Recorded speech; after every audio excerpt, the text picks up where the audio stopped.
नमस्कार, आप देख रहे हैं दिल्ली ग्लो न्यूज और मैं हूं आपके साथ सपना। चलिए रुक कर लेते हैं आज की बड़ी खबरों की ओर। दिल्ली की मुख्यमंत्री रेखा गुप्ता ने कहा, आज हम दिल्ली धारूहेड़ा मार्ग पर दिल्ली अंतर्राज्यीय बस सेवा शुरू कर रहे हैं। यह अंतर्राज्यीय संपर्क के लिए अपने आप में एक बहुत महत्वपूर्ण कदम है और इसके साथ ही आज से सड़कों पर 100 नई इलेक्ट्रिक बसें जुड़ जाएंगी।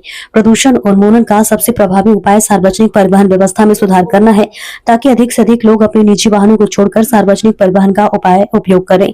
दिल्ली की परिवहन व्यवस्था में सुधार के लिए सरकार के निरंतर प्रयासों को देखते हुए मैं कुछ बिंदुओं पर प्रकाश डालना चाहूंगा।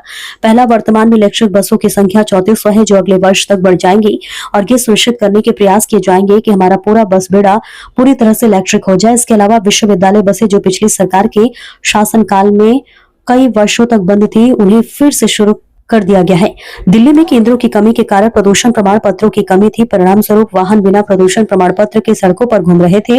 अब नंद नगरी तहखंड के में एक आधुनिक स्वचालित परीक्षण केंद्र बनाया जाएगा। मुरारी दिल्ली की वे बहनें जिन्हें फिलहाल बस यात्रा के लिए किराया नहीं देना पड़ता, जल्द ही नई पिंक कार्ड प्रणाली से लाभान्वित होंगी। इस प्रणाली से बार बार टिकट खरीदने की आवश्यकता समाप्त हो जाएगी। उन्हें दिन में कई बार यात्रा करने के लिए केवल एक बार अपना कार्ड स्वाइप करना होगा। मेट्रो प्रणाली के चौथे चरण को दिल्ली सरकार का पूरा समर्थन प्राप्त है, जो मेट्रो प्रणाली को अपना पूरा वित्तीय सहयोग प्रदान कर रही है। मेट्रो प्रणाली के लिए एक बड़ा बजट निर्धारित किया गया है। हम अपने सभी ISBT इंटरनेशनल बस डिपो के नवीनीकरण कार्य को निरंतर आगे बढ़ाने का प्रयास कर रहे हैं। हम सराय काले खां आनंद विहार का विकास कर रहे हैं, नवीनतम तकनीक का उपयोग करके इसकी वर्तमान क्षमता में उल्लेखनीय वृद्धि कर रहे हैं। हमारे इलेक्ट्रिक वाहनों के लिए चार्जिंग स्टेशन स्थापित किए जा रहे हैं। हमारे द्वारा वर्तमान में तैनात किए जा रहे इलेक्ट्रिक वाहनों के बेड़े के लिए चार्जिंग सुविधाओं से लैस बस डिपो की आवश्यकता है, इसलिए हम सभी बस डिपो का नवीनीकरण कर रहे हैं, वहां चार्जिंग स्टेशन स्थापित कर रहे हैं। आज हम यहां से एक तो दिल्ली इंटरस्टेट बस जो कि दिल्ली धारूहेड़ा शुरू कर रहे हैं। साथियों, आपको ध्यान होगा कि पिछली सरकारों के समय में ये जितनी इंटरस्टेट बसेस थी, ये चलना बंद हो गई थी, परंतु अपनी सरकार आने के बाद सबके प्रयास से एक बार फिर से ये इंटरस्टेट बसेस को शुरू किया गया। ISBT ने वो तीनों समय, जब दिल्ली सोनीपत की बस शुरू की गई, दिल्ली बारोद की बस शुरू की गई, दिल्ली धारूहेड़ा की बस सर्विस जो शुरू की गई है, ये अपने आप में ये इंटरस्टेट कनेक्टिविटी के लिए बहुत महत्वपूर्ण कदम है। साधुवाद, बधाई पंकज सिंह जी को, सभी अधिकारियों को। और इसके साथ 100 नई EV बसें आज से सड़कों पे ऐड की जाएंगी। तो अब तक 3400 EV बसें हम दिल्ली की परिवहन व्यवस्था में जोड़ चुके हैं। इस बात के लिए भी दिल्ली को बधाई। साथियों, लगातार जब प्रदूषण पे चर्चा होती है, समाधान क्या है, इस पे बात होती है, तो सबसे कारगर समाधान है कि परिवहन व्यवस्था को, सार्वजनिक परिवहन को दुरुस्त किया जाए, ताकि अधिकतम लोग प्राइवेट व्हीकल को छोड़कर हमारे सार्वजनिक परिवहन से जुड़े और जुड़ करके जो एक एक गाड़ी सड़कों पे चल रही है और उसके कारण से जितना भी प्रदूषण हो रहा है, और वो मिल करके जब एक बड़ा सिनेरियो खराब करता है, उसमें अपनी भूमिका तय करें कि मैंने प्रदूषण को कम करने के लिए अपनी प्राइवेट गाड़ी में अकेले जाना छोड़ दिया, या तो मैं कारपूल में जा रहा हूं या फिर मैं अपना पब्लिक ट्रांसपोर्टेशन से जा रहा हूं। विदेशों की जब हम बात करते हैं, तो विदेशों में अधिकतम जनसंख्या जो वहां की लोकल होती है, वो पब्लिक ट्रांसपोर्टेशन से ही चलती है। और आज जिस तरीके से सरकार लगातार दिल्ली के परिवहन व्यवस्था को ठीक करने में जुटी है, मैं कुछ पॉइंट जरूर आप लोगों के संज्ञान में देना चाहती हूं। एक तो EV बसों की संख्या, जो आज की 100 बसें मिला के 3400, मैं निहारिका जी ठीक कह रही हूं, 3400 बसें हमारी ईवी की आज तक हो गई है, जिसे अगले साल तक लगातार बढ़ाया जाएगा और कोशिश की जाएगी कि हमारी पूरी की पूरी बस फ्लीट जो है वो टोटल ईवी पे आ जाए। इसके अलावा जो यूनिवर्सिटी की बसेस बंद कर दी गई थी पिछली सरकारों के राज में, कई सालों से बंद पड़ी थी, उसको आने के बाद हमने शुरू किया। आज यू स्पेशल बसें यूनिवर्सिटी में चलती है। इंटर स्टेट बसेस जिसका एक रूट और नया ऐड करते हुए आज का यहां उद्घाटन का कार्यक्रम रखा गया है।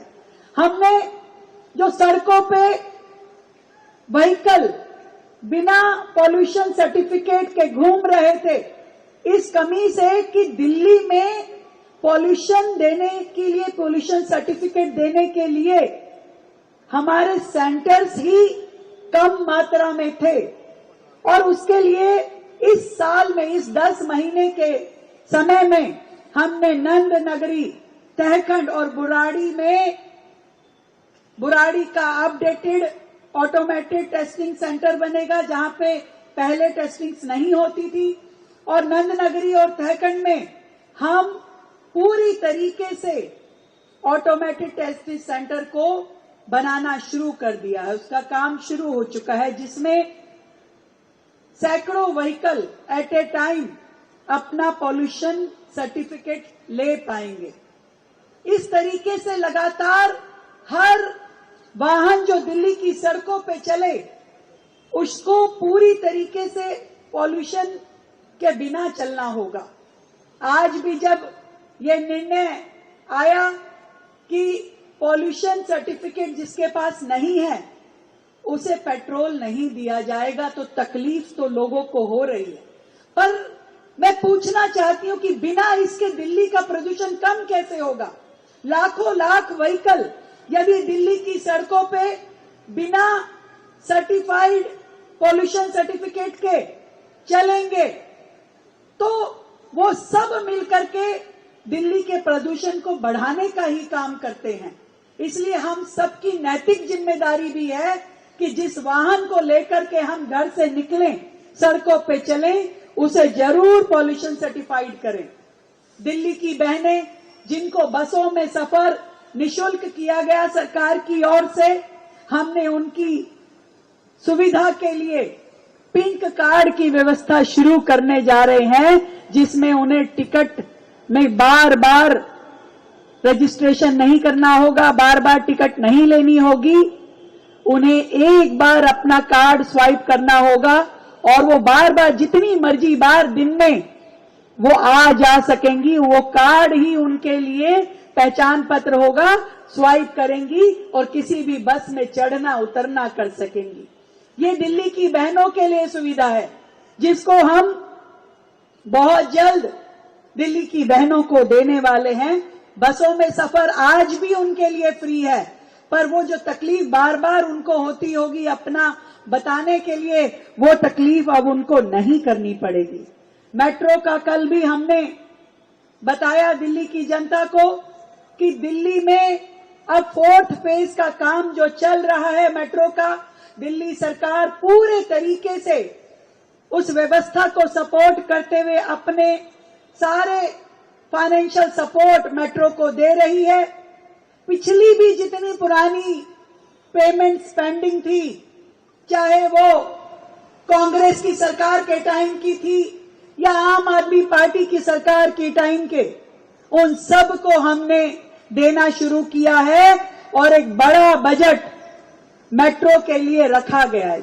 मेट्रो दिल्ली की लाइफलाइन है। 35 लाख लोग रोजाना मेट्रो में सफर करते हैं साथियों।